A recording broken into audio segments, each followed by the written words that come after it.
Hello प्यारे साथियों, स्वागत है एक बार फिर से आप सभी का आपका अपना प्यारा YouTube channel study with Ravi पर। जी हाँ दोस्तों, आज की क्लास में हम लोग फिर से बात करने वाले हैं हिंदी के मॉडल सेट नंबर 1 की। किसकी बात हम लोग करने वाले हैं साथियों? मॉडल सेट नंबर 1 की आज हम बात करेंगे और सभी इंपॉर्टेंट क्वेश्चंस इस मॉडल सेट में दिए गए हैं, मैं पहले ही बता दूं। और इस चैनल पे अभी तक आप लोग नए हैं तो प्लीज चैनल को सब्सक्राइब करें, बेल आइकन को प्रेस कर ले ताकि सभी क्लास का नोटिफिकेशन आपको मिलता रहे, और साथ ही साथ वीडियो को लाइक जरूर करें ताकि हमें पता चले कि आप लोग लगातार वीडियो को देख रहे हैं और क्लास को देख रहे हैं। फटाफट से अपने जो दोस्त है उसके पास शेयर कर दे, सभी ग्रुप में फैला दे साथियों, ताकि सभी स्टूडेंट जुड़ पाए और 50 के 50 ऑब्जेक्टिव आज ही क्लियर कर सके। साथियों फटाफट से हम लोग पिछले कक्षाओं में हमने बायोलॉजी का मॉडल सेट किया था और बहुत सारे प्रश्न भी किए थे, और सभी विषयों की तैयारी एकदम धुआंधार तरीके से स्टडी विथ रवि पर आ रही है। तो चलिए स्टार्ट करते हैं आज की क्लास को। फटाफट से आप लोग शेयर कर दीजिए। पहला सवाल को देखते हैं और इसी प्रकार आपसे 4 5 6 प्रश्न एक ही साथ रहेगा, क्योंकि बहुत ही छोटे जगहों में ये मॉडल सेट बनाया जाता है। पहला सवाल है मॉडल सेट नंबर 1 का, और इसमें है कि शब्द का पर्यायवाची है। शब्द का पर्यायवाची क्या होता है, इसका जवाब आप लोग बताएंगे फटाफट से। बताइए कि शब्द का पर्यायवाची क्या है? नाद है, निनाद है, ध्वनि है, या इनमें से सभी है? शब्द का पर्यायवाची यहाँ पे आपसे पूछा गया है। सभी का जवाब आना चाहिए। जी हाँ, सभी लोग कमेंट बॉक्स में जवाब देंगे। तो शब्द का जो पर्यायवाची होता है, याद रखिएगा, ध्वनि होता है। ऑप्शन नंबर डी इस प्रश्न के लिए बिल्कुल राइट हो जाएगा। अगला नंबर सवाल है दूसरा नंबर की, चाय शब्द कौन सा लिंग है? चाय शब्द कौन सा लिंग है? स्त्रीलिंग है, पुल्लिंग है, उभयलिंग है, इनमें से कोई नहीं है?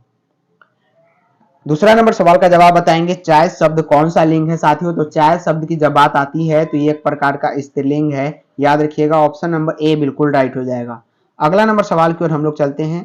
थोड़ा क्लियर करके हम इसे लगाते हैं ऑप्शन नंबर बी, ताकि आपको स्क्रीनशॉट लेने में अच्छा रहेगा। या पीडीएफ लेने के लिए आप फाइनली टेलीग्राम चैनल को ज्वाइन कीजिए। इसी वीडियो के नीचे डिस्क्रिप्शन जो है उसमें लिंक मिलेगा टेलीग्राम चैनल का, वहां पे आपको प्रोवाइड किया जा रहा है साथियों पीडीएफ। तो सभी क्लास का नोट्स और इंपॉर्टेंट पीडीएफ, साथ ही साथ टॉपर्स नोट्स भी वहां पे आपको प्रोवाइड किया जा रहा है। आप लोग जरूर टेलीग्राम चैनल को ज्वाइन कीजिए। 3 नंबर सवाल है कि पुरस्कार शब्द का विलोम है। पुरस्कार शब्द का विलोम क्या है? दंड है, परिश्रमिक है, सम्मान है, या अपमान है? बताइए। 4 ऑप्शन आपके स्क्रीन के सामने है कि पुरस्कार शब्द का विलोम क्या है। पुरस्कार शब्द का विलोम का मतलब क्या होता है? उल्टा होता है। तो उल्टा इसमें क्या है? पराश्रमिक मतलब ठीक है, सम्मान भी ठीक है, लेकिन अपमान भी ठीक है। लेकिन यहाँ पे दंड क्या है? दंड उल्टा शब्द है। क्या है साथियों? दंड क्या है? उल्टा शब्द है, याद रखिएगा। यहाँ पे ऑप्शन नंबर ए एकदम राइट हो जाएगा तीसरा नंबर सवाल का। सभी का ऑप्शन नंबर ए आ रहा है, जो कि बिल्कुल राइट है। आप लोग लगातार तैयारी में जुटे हैं, अच्छा है। मात्र 1 महीने का समय अब आपके एग्जाम में है, और लगातार स्टडी विथ रवि के साथ जुड़े रहे। एक एक क्लास को देखिए, एक भी क्लास बिल्कुल भी ना छोड़े। बताइए कि वर्ण के आधार पर संधि के कितने भेद होते हैं?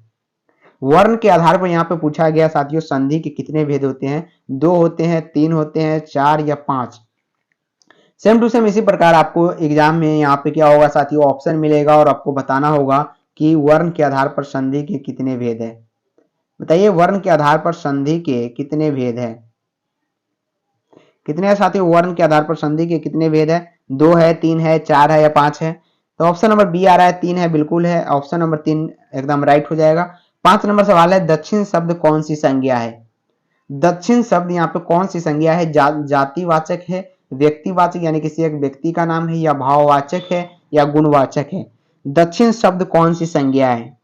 जी हाँ, दक्षिण शब्द कौन सी संज्ञा है? याद रखिएगा, व्यक्तिवाचक संज्ञा है। एक खास दिशा का बोध हो रहा है, इसलिए इसे हम व्यक्तिवाचक संज्ञा बोलेंगे। दक्षिण एक खास दिशा है। तो ऑप्शन नंबर यहाँ पे जो है इस प्रश्न के लिए बी एकदम राइट है। 6 नंबर सवाल है कि एक लेख और एक पत्र शीर्षक पाठ के लेखक कौन है? एक लेख और एक पत्र शीर्षक पाठ के लेखक यहाँ पे कौन है, ये आपसे पूछा गया। उदय प्रकाश है, जे कृष्णमूर्ति है, भगत सिंह है, या चंद्रशेखर आजाद है? बताइए फटाफट से कि एक लेख और एक पत्र के यहाँ पे लेखक कौन है? एक लेख और एक पत्र के लेखक साथियों, option number C Bhagat Singh एकदम बिल्कुल राइट हो जाएगा। जेल से ये खत लिखे थे, एक लेख और एक पत्र भगत सिंह ने लिखा था। ऑप्शन नंबर बी सी यहाँ पे बिल्कुल राइट हो जाएगा, याद रखिएगा। 7 नंबर सवाल की ओर हम लोग चलते हैं। कहता है कि बहुजन संप्रेषण के माध्यम से पुस्तक किसने लिखी है? बहुजन संप्रेषण के माध्यम से पुस्तक किसने लिखी है? 7 नंबर सवाल का जवाब बताइए। जयप्रकाश नारायण, जगदीश चंद्र माथुर या मलयज या मोहन राकेश।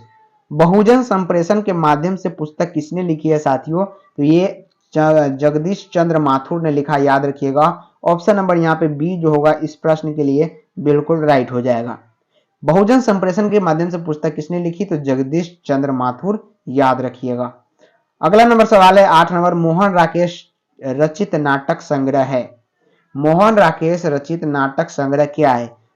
उत्तर प्रियदर्शी, पहला राजा, सत्य हरिश्चंद्र या आषाढ़ का एक दिन। मोहन राकेश रचित नाटक कौन सा संग्रह है साथियों, आप लोग बताएंगे। तो ऑप्शन नंबर है आषाढ़ का एक दिन जो है यही मोहन राकेश द्वारा रचित नाटक संग्रह है, याद रखिएगा। ऐसे प्रश्न आपके एग्जाम में बनते हैं और निश्चित रूप से आपसे पूछा जाएगा। तो सभी क्वेश्चन बैंक से उठाया गया क्वेश्चन से आपके मॉडल सेट नंबर 1 में, याद रखिएगा। सभी साल के प्रश्न इसमें इंक्लूड किया गया। 9 नंबर सवाल है कि तुलसीदास की पत्नी का क्या नाम था? विभावरी, रत्नावली, प्रभावती या गीतावली। तो तुलसीदास के पत्नी का नाम यहाँ पे आपसे पूछा गया है, याद रखिएगा।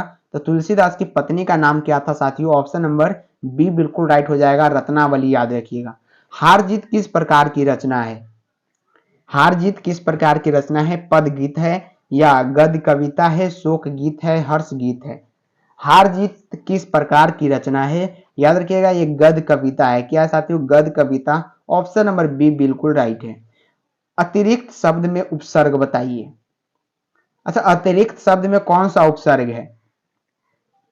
सभी का जवाब आना चाहिए, इसका राइट ऑप्शन आना चाहिए कि अतिरिक्त शब्द में कौन सा उपसर्ग है। तो अतिरिक्त, रिक्त एक शब्द बनता है और इसके आगे अति एक शब्द हो गया। ये अति क्या हो गया? उपसर्ग हो गया, याद रखिएगा। ऑप्शन नंबर बी इसका बिल्कुल राइट है। 13 नंबर सवाल है कि गंगा शब्द का पर्यायवाची है। गंगा शब्द का पर्यायवाची क्या है? मंदाकिनी, अगार, अनंत, महाकाय। गंगा शब्द का यहाँ पे पर्यायवाची आपसे पूछा गया है तो ये मंदाकिनी है। ऑप्शन नंबर ए राइट है। दांत गिनना मुहावरे का अर्थ क्या होता है? उम्र का पता लगाना या दांत की गिनती करना, चकित होना या लज्जित होना। तो दांत गिनना मुहावरे का अर्थ क्या होता है? याद रखिएगा। ऑप्शन नंबर यहाँ पे जो है उम्र पता लगाना होता है। क्या होता है? उम्र पता लगाना। ऑप्शन नंबर ए यहाँ पे बिल्कुल इस प्रश्न के लिए राइट हो जाएगा। मुहावरे से भी 2 प्रश्न आपके एग्जाम में बनते हैं, याद रखिएगा, और पूछा जाएगा निश्चित रूप से। 14 नंबर सवाल है कि विकास शब्द में उपसर्ग बताइए। अच्छा, विकास शब्द में यहाँ पे आपसे उपसर्ग पूछा गया है। ध्यान से आप लोग इसका आंसर बताएंगे कि क्या हो जाएगा विकास शब्द में उपसर्ग। बी होगा, विक होगा, विका होगा या बी होगा। तो विकास शब्द में उपसर्ग जो है ये बी होता है, याद रखिएगा, न कि ये बिल्कुल गलत हो जाएगा। विकास शब्द में ये और काश एक प्रकार का शब्द बनता है, इसलिए उपसर्ग क्या हो जाएगा साथियों? बी हो जाएगा, याद रखिएगा। 15 नंबर सवाल है कि रामानुज शब्द कौन सा समास है? सभी का जवाब लगातार कमेंट बॉक्स में आ रहा है, अच्छी बात है। लगातार आप लोग क्लास को शेयर करते रहें, ज्यादा से ज्यादा स्टूडेंट तक क्लास को पहुंचाए और वीडियो को लाइक कमेंट ज्यादा से ज्यादा आप लोग करते रहें। तो रामानुज शब्द कौन सा समास है साथियों? यहाँ पे आपको बताना है। ब्रोवीही, तत्पुरुष, क्रमधारय या द्वंद्व समास है। तो रामानुज शब्द की यहाँ पे बात किया है, कौन सा समास है? याद रखिएगा एक प्रकार का क्या है? तत्पुरुष समास है। ऑप्शन नंबर बी यहाँ पे बिल्कुल राइट है। अशोक वाजपेयी का जन्म कब हुआ था? अशोक वाजपेयी जी का जन्म कब हुआ था? इसका जवाब आपको बताना है। 1940, 1942, 1941 या 1944। 4 ऑप्शन है। तो अशोक वाजपेयी जी का जन्म जो था, याद रखिएगा, एकदम ऑप्शन नंबर सी को कंठस्थ कर लीजिए और 1941 याद रखिएगा, अशोक वाजपेयी जी का जन्म हुआ था। कवि ने कहा क्या है? कवि ने कहा एक प्रकार का क्या है? कहानी संग्रह है, नाटक संग्रह है, कविता संग्रह है या निबंध संग्रह है। तो कवि ने कहा एक प्रकार का क्या है साथियों? सभी लोग बताएंगे क्या है? एक प्रकार का कविता संग्रह, याद रखिएगा। ऑप्शन नंबर सी राइट होगा। 18 नंबर पे चलते हैं हम लोग। कहता है विनोद कुमार शुक्ल का निवास स्थान कहाँ है? विनोद कुमार शुक्ल का निवास स्थान कहाँ है? उत्तर प्रदेश, रायपुर, छत्तीसगढ़, बिहार या पंजाब। 4 ऑप्शन है, फटाफट से आप लोग इसका आंसर बताएंगे कि विनोद कुमार शुक्ल का निवास स्थान यहाँ पे कहाँ पर है? उत्तर प्रदेश, रायपुर, छत्तीसगढ़, बिहार या पंजाब। तो विनोद कुमार शुक्ल का निवास स्थान जो है साथियों रायपुर, छत्तीसगढ़ में है। ऑप्शन नंबर यहाँ पे बी इस प्रश्न के लिए बिल्कुल राइट होगा। 19 नंबर सवाल है कि लोग भूल गए हैं, किसकी रचना है? लोग भूल गए हैं, ये किसकी रचना है? इसका जवाब आप लोग बताएंगे। लोग भूल गए हैं किसकी रचना है? ज्ञानेंद्र पति भूषण की, या सूरदास, या रघुवीर सहाय की है? लोग भूल गए हैं किसकी रचना है? तो ये रघुवीर सहाय की है, याद रखिएगा। ऑप्शन नंबर डी यहाँ पे जो है इस प्रश्न के लिए बिल्कुल राइट हो जाएगा। रघुवीर सहाय जी का है कि लोग भूल गए हैं। 20 नंबर है कि अधिनायक शीर्षक कविता किस पुस्तक से ली गई है? अधिनायक शीर्षक कविता जो है किस पुस्तक से ली गई है? लोग भूल गए हैं, आत्महत्या के विरुद्ध, या हंसो हंसो जल्दी हंसो, या मुक्ति बोध रत्नावली? अधिनायक शीर्षक कविता किस पुस्तक से ली गई है? इसका जवाब बताएंगे। तो ये आत्महत्या के विरुद्ध से लिया गया है। ऑप्शन नंबर बी जो है इस प्रश्न के लिए बिल्कुल राइट है। 21 नंबर है कि काजल शब्द कौन सा लिंग है? काजल शब्द यहाँ पे जो है कौन सा लिंग है? स्त्रीलिंग है, या पुल्लिंग है, उभयलिंग है, इनमें से कोई नहीं। तो काजल शब्द जो है याद रखिएगा एक प्रकार का क्या है साथियों? पुल्लिंग है। क्या है? पुल्लिंग है। ऑप्शन नंबर बी बिल्कुल राइट है।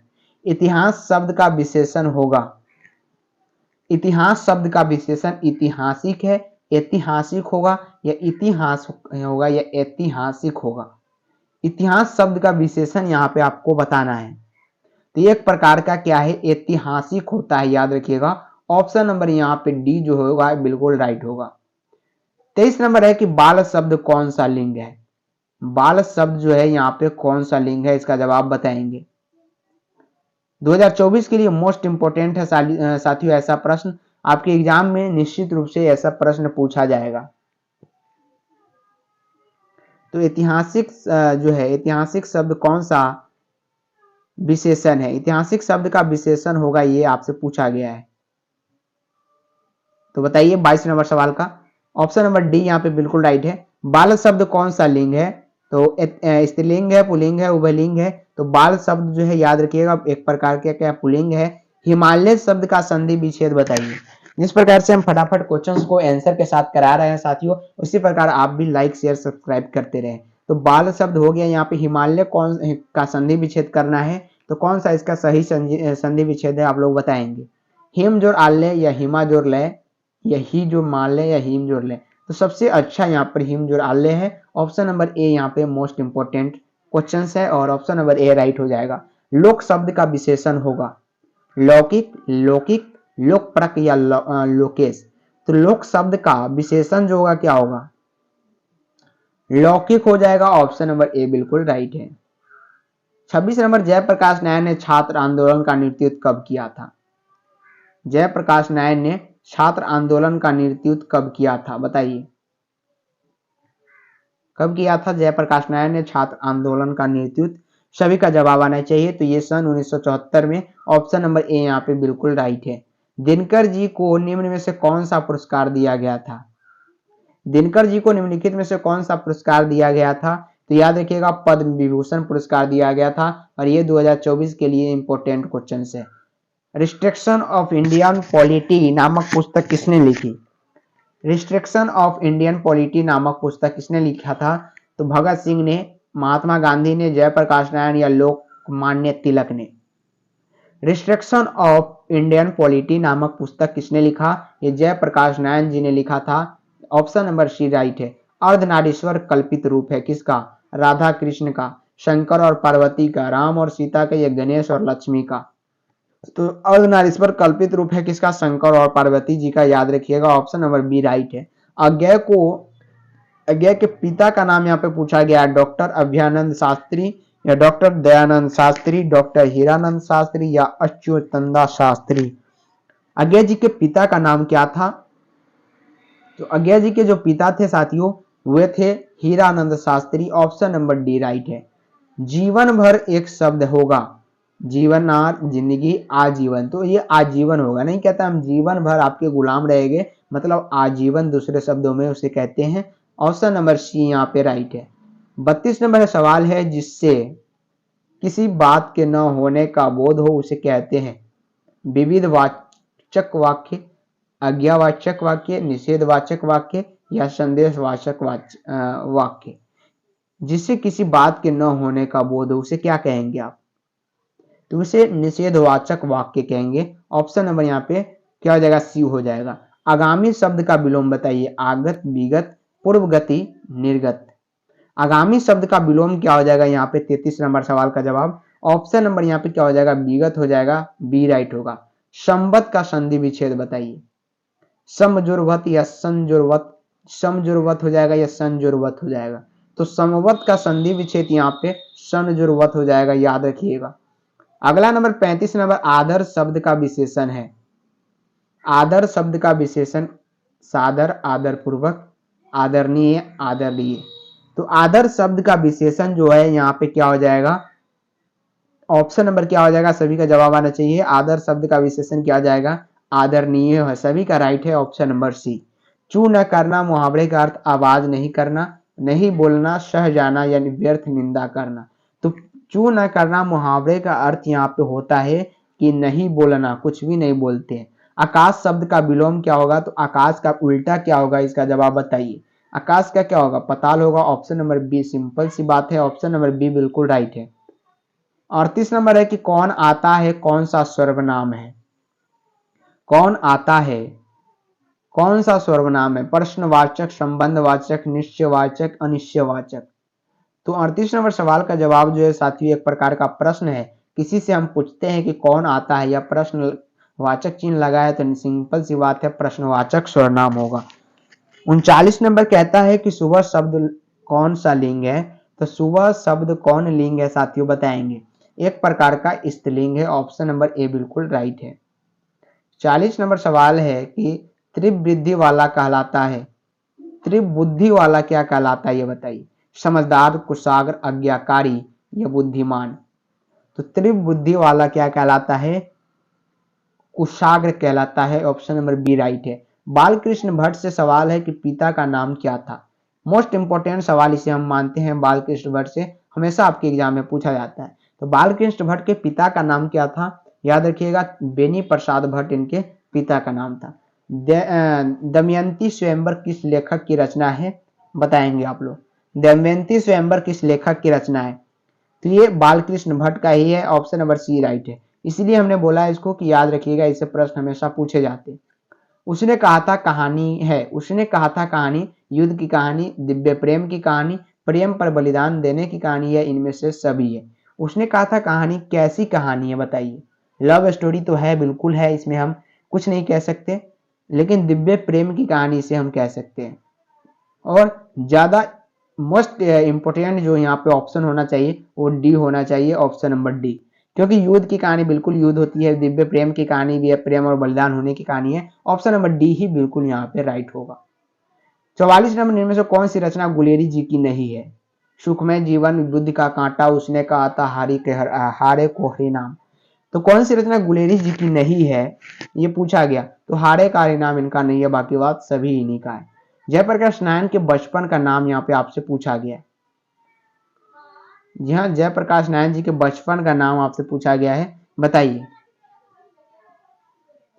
तो जयप्रकाश नारायण जी के बचपन का नाम बाउल था, याद रखिएगा, ऑप्शन नंबर सी यहाँ पे बिल्कुल राइट है।